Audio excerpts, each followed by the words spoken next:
Before the end of the first year of his governorship, he had managed to quarrel not only with the Marshal of Nobility, a retired Guards officer, who kept open house and a stud of horses, but even with his own subordinates.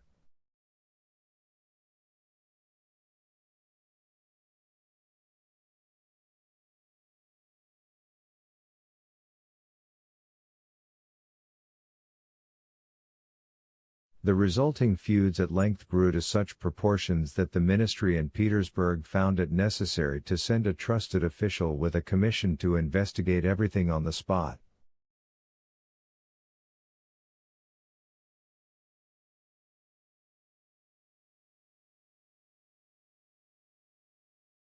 The choice of the authorities fell on Matvei Ilyich Kolyazin, the son of that Kolyazin under whose protection the brothers Kirsanov had been when they were students in Petersburg.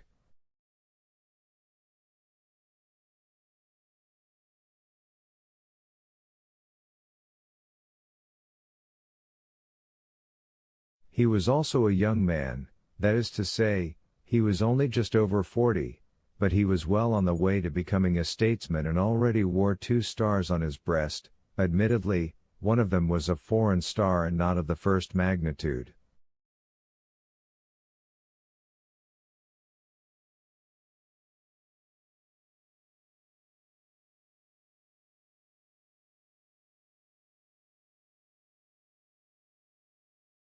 Like the governor, upon whom he had come to pass judgment, he was considered a progressive, and though he was already a bigwig, he was not altogether like the majority of bigwigs.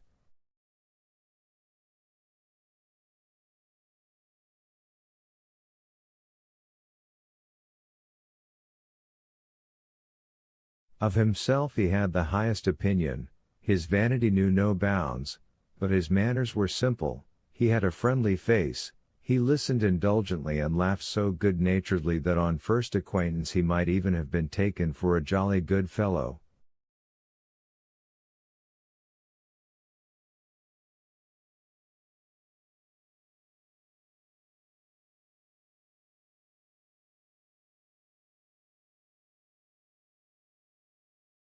On important occasions, however, he knew, so to speak, how to make his authority felt.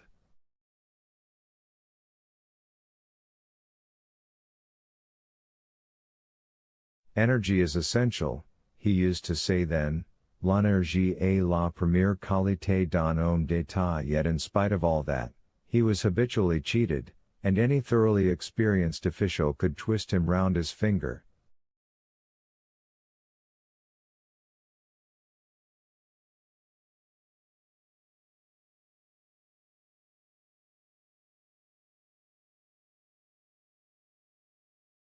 Matvei Ilyich used to speak with great respect about Guizot, and tried to impress everyone with the idea that he did not belong to the class of routine officials and old-fashioned bureaucrats, that not a single phenomenon of social life escaped his attention.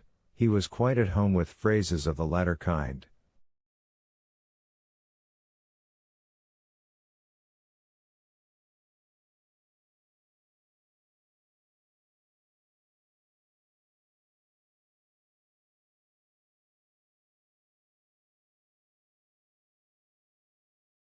He even followed, with a certain casual condescension, it is true, the development of contemporary literature, as a grown-up man who meets a crowd of street urchins will sometimes join them out of curiosity.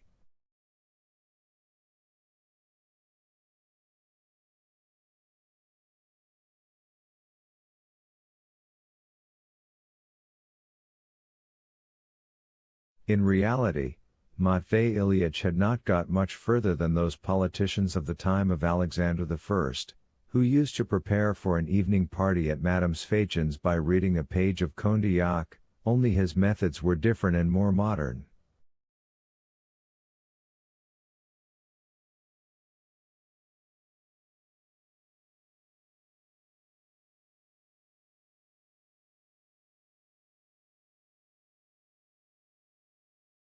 He was a skillful courtier, and extremely cunning hypocrite, and little more. He had no aptitude for handling public affairs, and his intellect was scanty, but he knew how to manage his own affairs successfully. No one could get the better of him there, and of course, that is a most important thing.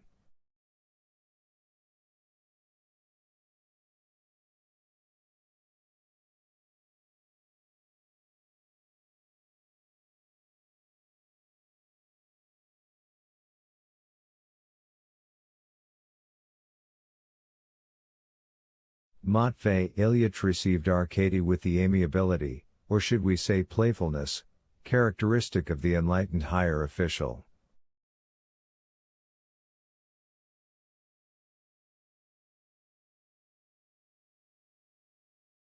He was astonished, however, when he heard that both the cousins he had invited had stayed at home in the country.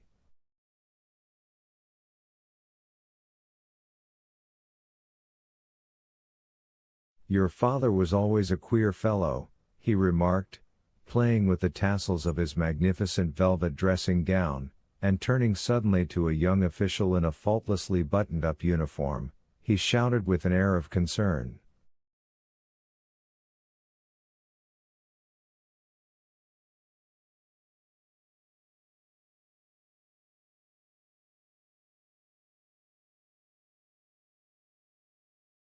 "What?"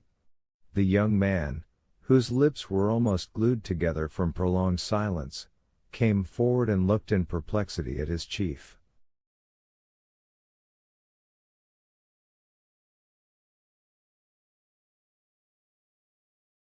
But having embarrassed his subordinate, Matvei Ilyich paid him no further attention.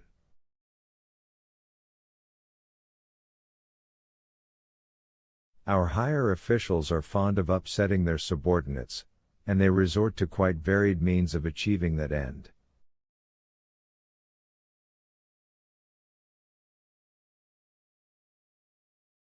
The following method, among others, is often used, is quite a favorite. As the English say, a high official suddenly ceases to understand the simplest words and pretends to be deaf. He asks, for instance, what day of the week it is.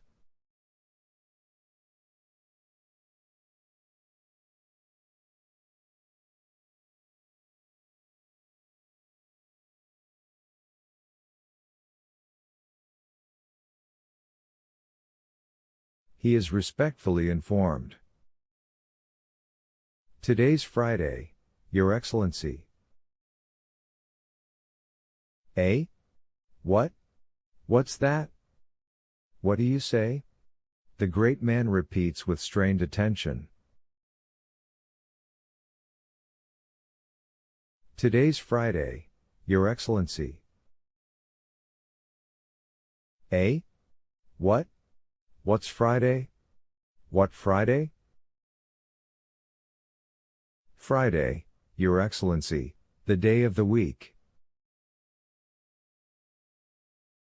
What, are you presuming to teach me something? Matvei Ilyich remained a higher official, though he considered himself a liberal.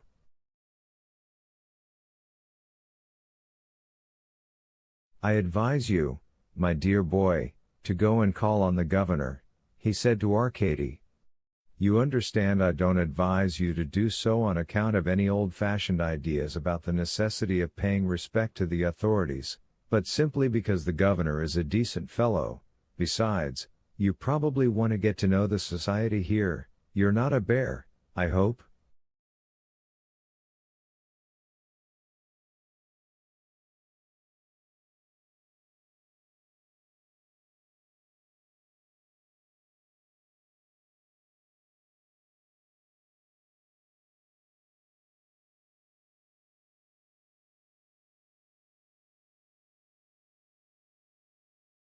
And he's giving a large ball the day after tomorrow. Will you be at the ball? Inquired Arkady. He gives it in my honor, answered Matvei Ilyich, almost pityingly. Do you dance?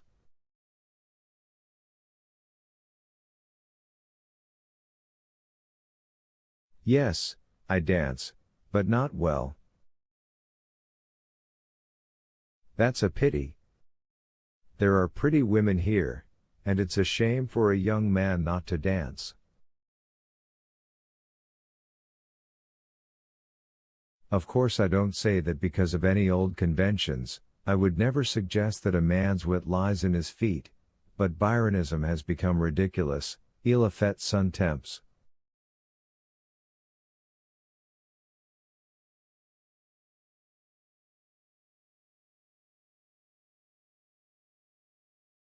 But, uncle, it's not because of Byronism that I don't. I'll introduce you to some of the local ladies and take you under my wing, interrupted Matvey Ilyich, and he laughed a self-satisfied laugh. You'll find it warm, eh?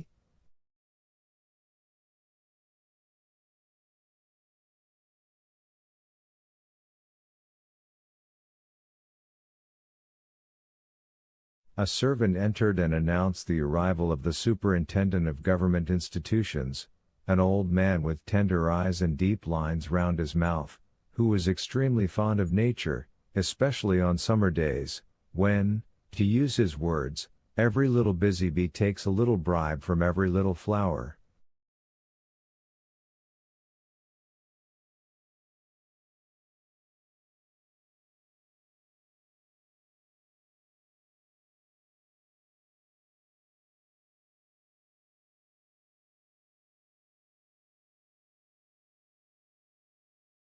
Arkady withdrew. He found Bazarov at the inn where they were staying, and took a long time to persuade him to accompany him to the governor's.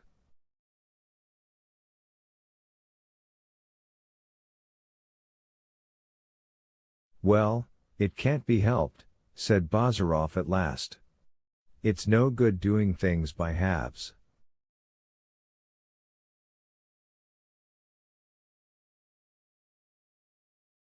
We came to look at the landowners, so let us look at them. The governor received the young men affably, but he did not ask them to sit down, nor did he sit down himself.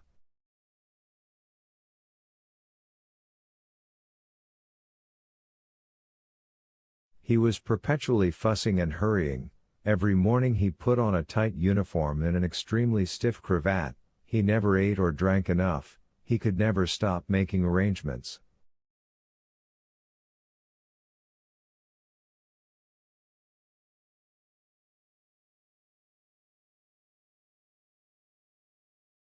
He invited Kirsanov and Bazarov to his ball, and within a few minutes he invited them a second time, taking them for brothers and calling them Kasarov.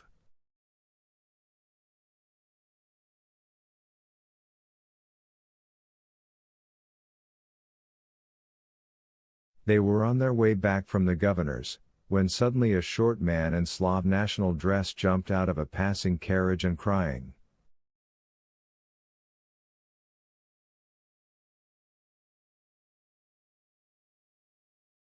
Yevgeny Vasilich rushed up to Bazarov. Ah, it's you, Herr Sitnikov, remarked Bazarov, still walking along the pavement. What chance brought you here?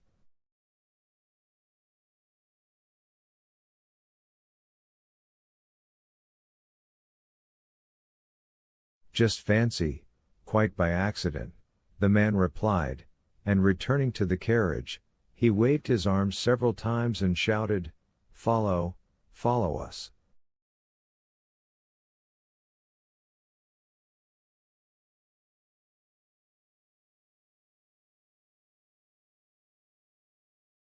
My father had business here, he went on, jumping across the gutter, and so he asked me to come. I heard today you had arrived and have already been to visit you. In fact, on returning home the friends did find there a card with the corners turned down, bearing the name Sitnikov, in French on one side, and in Slavonic characters on the other.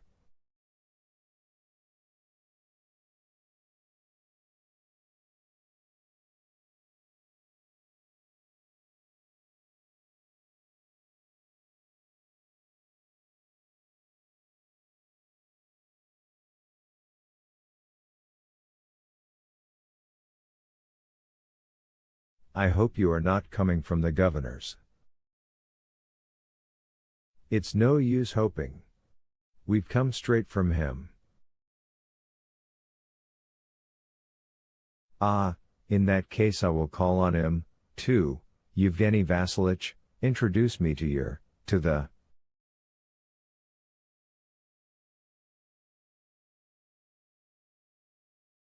Sitnikov, Kirsanov, mumbled Bazarov, without stopping,